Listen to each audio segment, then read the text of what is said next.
Apple, on l'a vu plus tôt, mène une bataille contre le FBI, mais l'entreprise fait aussi face à de la résistance de la part des citoyens et des États, comme les autres géants du web d'ailleurs, Google, Facebook, Amazon. Les quatre, on les surnomme le GAFA. Bonsoir Mathieu. Bonsoir Céline. Il y a de plus en plus d'événements en fait qui montrent qu'on les laisse plus tout à fait agir à leur guise.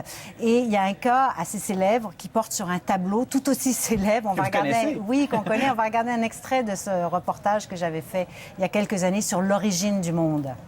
Les glissières ne seront plus tirées que devant de rares élus, dans des circonstances exceptionnelles, jusqu'à ce que les héritiers de Lacan en fassent don à l'État. L'origine du monde entre alors au musée d'Orsay. L'origine du monde, donc, tableau célèbre et caché longtemps. Oui, un sexe qui, plus d'un siècle après sa création, fait encore trembler les grands de ce monde. Facebook, donc, depuis 5 ans, est en cours contre un internaute français, Frédéric Durand.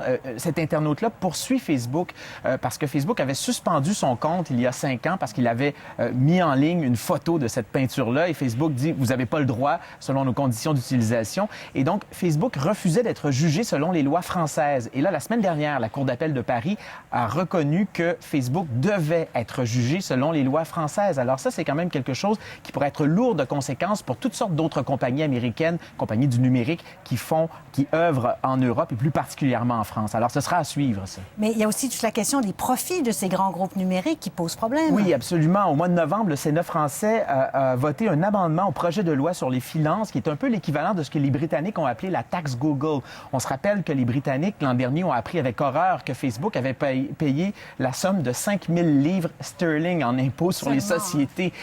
C'est 10 000 $. Et en France, on estime donc que l'impôt qui échappe à l'État français, donc qui part dans les paradis fiscaux, c'est environ 4 milliards d'euros pour la seule année 2012. Donc, c'est énorme. Ça pourrait avoir des conséquences quand même assez grosses, cet amendement-là qui a été voté donc au mois de novembre. Et puis là, finalement, c'est l'Inde qui s'est démarquée en interdisant un service gratuit offert par Facebook. Free Basics, le service donc a été annulé. On l'a interdit en Inde. Ce qui s'est passé, c'est que en fait, Free Basics, c'était une initiative que certains jugeaient bonne de Facebook, c'est-à-dire d'offrir du web à des populations qui sont trop pauvres pour donc s'inscrire, pour aller naviguer. Sauf que c'est Facebook qui décidait des sites que les gens allaient voir. Et ça entre en collision frontale avec les principes de neutralité du web, c'est-à-dire que tous les internautes ont droit d'avoir accès à tous les sites qu'ils désirent, peu importe leur statut financier. Et donc, un des membres du conseil d'administration de Facebook, Mark Andreessen, s'est fait ramasser la semaine dernière parce qu'il a publié un tweet.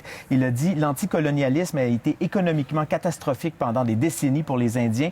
Pourquoi s'arrêter maintenant? » Alors, en fait, c'est lui qu'on a accusé d'agir comme un dirigeant d'un empire néocolonial. Bref, on commence beaucoup à s'élever contre la toute-puissance de ces géants-là et ça, c'est un peu partout dans le monde. Voilà, alors on va surveiller ça. Merci Mathieu. Oui, au plaisir.